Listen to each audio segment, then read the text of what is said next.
Salut et bienvenue, je suis Christophe Bongo and this is GameOn. I am not alone, I am with Shane Mcgregor. There is a feeling of feeling so good when you are right. I told you, put faith in what this man says because you have a greater chance of making it big. So let's hear what Shane said.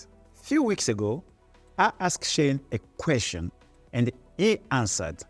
Here we go. Game on. Shane, which club, actually 3 clubs, will be the first to change their coach this season in PSL?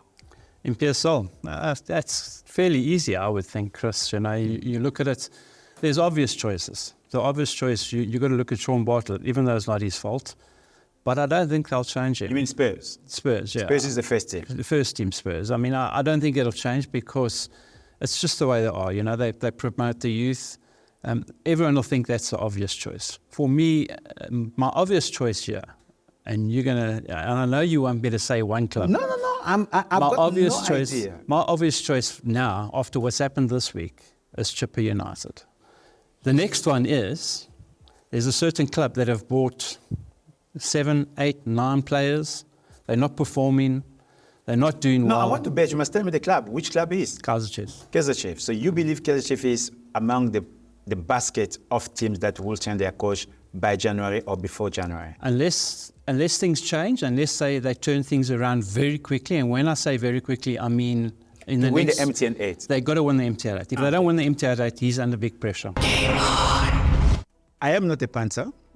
I don't know how to do this thing so well. You do. How much could have somebody make if they took what you told them and acted upon it?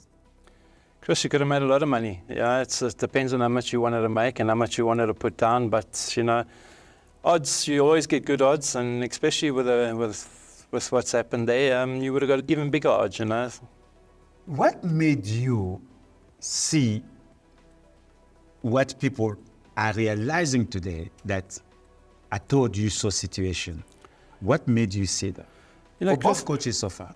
Yeah, Chris, you know, you got to look at the long run. You know, if you look at Sean Bartlett, it was obvious. I mean, he wasn't getting results, and it wasn't his fault, but he wasn't getting results. And then we're talking about Chiefs now. You know, I said in the beginning, he wasn't the man for the job. Chiefs is a big job, and no matter what anyone says, football today is a big job, no matter which club you're at. But when you go to Chiefs, it's an even bigger job. You know, you got to have the right people in there. I looked at his pedigree. I looked at what he's done. He just didn't have the right fit in for me, you know. And you know, unfortunately, and I hate to say this, he wasn't the right man for the job, and that's the way it is. The record is not nice. The record is absolutely awful, if we can say so, for Kaizer Chiefs. And I'm just looking at here, our editor sent us some stats, and that is even worse. We are talking about 15 losses already this year, when we go for a year. And then that is so much. This happened to Kaizer Chiefs since 2021. You know, Chris, if you look at it, they spent a lot of money and they brought in players, and some of them very, very good players, and some of them haven't been at the level that Kaizer Chiefs should be in. So you look at that, you look at the results. I mean, you put in, for me, and what made it easier for me is you put in an inexperienced coach in to have with 2 inexperienced assistants, and you're expecting results to be done because you brought players in. It doesn't work that way. You know, you no matter what you do, it's a recipe for disaster. And, you know, I feel sorry for whoever comes in now. Chiefs have got 1 trophy to play for this whole season left. They can't win the league. The league is far gone for them now. They out of all the other cups, it's only Nedbank Cup. Now, that's the only trophy you win that the they got. Nedbank Cup, you have a chance of playing on the continent. So exactly. So they have to win the Nedbank Cup. Is that their target now? What? Can we say Kaizer Chiefs season is over? Basically over. My advice, you know, I spoke to someone during the week. Can you go with a direct coach than having an interim coach? Just find a coach now because the season is over. No, you can't go with the interim coach. And I'll tell you why, and I'll tell you exactly where we stand now. for me, they've got to find a coach straight away. Simple over and done with. Yeah, you've got to have an interim coach in the meantime, which is Kevin Johnson. You've got to have him. You're either going to give him the job full-time or you're going to find someone shortly and take over the job. And I'll tell you why. They can use the rest of this season as a leapfrog for next year. So they can work on their plan for next year. No excuses from next year. They obviously got to try and win the Nedbank Cup, which is not going to be easy. But for this season, you write it off. You say, okay, once finish again, top 8, done. Get a cup, and Get then a cup, we look. and then we look next This year. is not a Kaizer Chiefs show, but it is a big story. It is a current affairs. Talking of current affairs, we are looking at Carling Black Label. It started. The level of football, what do you think?